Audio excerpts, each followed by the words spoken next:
தனநானா நனநானா தனநானா. Hello dears, welcome to our channel. ஒரு 12 இன்க்ரீடியன்ஸ் வச்சு சூப்பரான ஹெல்த்தியாக ஹோம்மேட் சத்து மாவு தான் ரெடி பண்ண போகிறோம். இது குழந்தைங்க இருக்க வீட்டில் கண்டிப்பாக செஞ்சு வச்சுக்கணும். இது 8 மாத குழந்தைங்கள்லேருந்தே கொடுக்க ஆரம்பிக்கலாம். வாங்க எப்படி பண்ணுறதுன்னு பார்க்கலாம். ஃபர்ஸ்ட் நான் இந்த டம்ளரில் 2 டம்ளர் அளவுக்கு ராகி போட்டுக்கிறேன். அதுக்கப்புறம் அதே டம்ளரில் 2 டம்ளர் கம்பு போட்டுக்கிறேன்.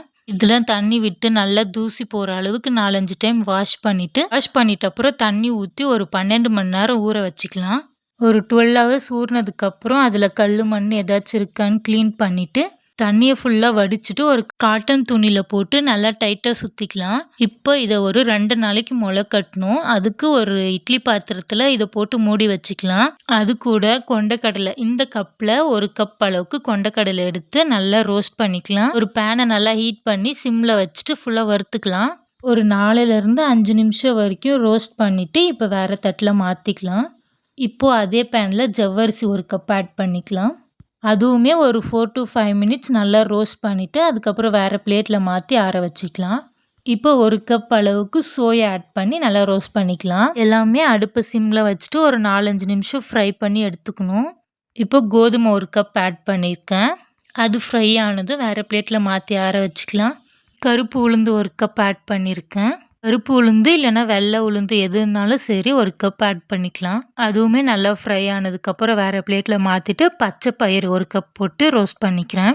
இதில் ரொம்பவே ஹெல்த் பெனிஃபிட்ஸ் இருக்குது. ஹோம்மேடாக நம்ம செஞ்சு கொடுக்கும்போது பேபிஸ்க்கு நம்ம பார்த்து செஞ்சு கொடுப்போம். இப்போது அவல் 1 கப்பு சிம்லே வச்சு நல்லா வறுத்துட்டு வேறு பிளேட்டில் மாற்றிட்டு இப்போது மக்கானா 1 கப் ஆட் பண்ணிக்கலாம். மக்கானாவும் ரோஸ்ட் ஆனதும் வேறு பிளேட்டில் மாற்றிட்டு சுக்கு ஏலக்காய் ஆட் பண்ணியிருக்கேன். ஒரு 10 ஏலக்காவும் 2 துண்டு சுக்கும் ஆட் பண்ணியிருக்கேன். இது நல்லா ஃப்ளேவர்ஃபுல்லாக இருக்க ஆட் பண்ணுறோம். இதுவுமே வேறு பிளேட்டில் மாற்றிக்கலாம். இப்போ வறுத்தது எல்லாமே ஒரு நாள் ஃபுல்லாக வெயிலில் காய வைக்கணும். இப்போ முளை கட்டி வச்ச ராகி கம்பு வெயிலில் நல்லா காஞ்சிருச்சு. இப்போ ராகி கம்பு வறுத்து வச்ச எல்லாத்தையும் கொட்டி மிஷினில் கொடுத்து அரைச்சிக்கலாம். அரைச்சிட்டு வந்ததை நல்லா ஜலிச்சு ஃபைன் பவுடராக எடுத்து வச்சுக்கலாம். ஆல்ரெடி நம்ம சேனலில் என் பேபி கொடுத்த எல்லா செர்லாக் ரெசிபியும் போட்டிருக்கேன். நான் ஃபஸ்ட்டு ஒரு ப்ரொசீஜரில் சத்துமாவு அரைச்சேன். அதுவுமே ஷார்ட் வீடியோவில் அப்லோட் பண்ணியிருக்கேன். உங்களுக்கு வேணும்னா செக் பண்ணி பாருங்கள். அதில் இன்னுமே நிறைய இன்க்ரீடியன்ட்ஸ் ஆட் பண்ணியிருப்பேன். உங்களுக்கு வேணும்னா அந்த மாதிரியும் பண்ணிக்கலாம். இல்லைன்னா இப்போ நான் பண்ணியிருக்க மாதிரியும் நீங்கள் பண்ணிக்கலாம். நீங்களும் உங்கள் பேபிஸ்க்கு வீட்லேயே ஹெல்த்தியாக பண்ணி கொடுங்க. நான் என்னோட பேபிக்கு நட்ஸ் பவுடர் தனியாக அரைச்சி வச்சுருக்கேன். மிக்ஸ்டு சீட்ஸ், பம்கின், சியா, சிசமி சீட்ஸ் இது எல்லாமே தனியாக அரைச்சி வச்சுருக்கேன்.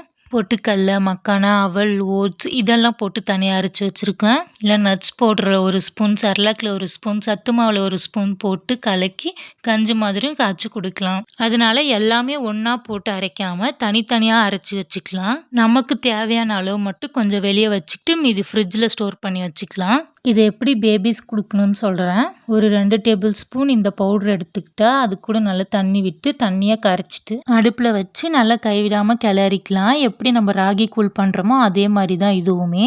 இதில் கொஞ்சமாக சால்ட் ஆட் பண்ணி கொடுக்கலாம். அப்படி இல்லைன்னா நாட்டு சக்கரை, கருப்பட்டி அந்த மாதிரி ஆட் பண்ணி கொடுக்கலாம். இந்த வீடியோ உங்களுக்கு பிடிச்சிருந்தா நம்ம சேனலை சப்ஸ்கிரைப் பண்ணிக்கோங்க. அடுத்தடுத்த வீடியோவில் என் பேபிக்கு கொடுக்குற ஹெல்த்தி ரெசிபிஸ் எல்லாம் ஷேர் பண்ணிக்கிறேன். உங்களுக்கும் இது யூஸ்ஃபுல்லாக இருந்தால் நம்ம சேனலை ஃபாலோ பண்ணிக்கோங்க.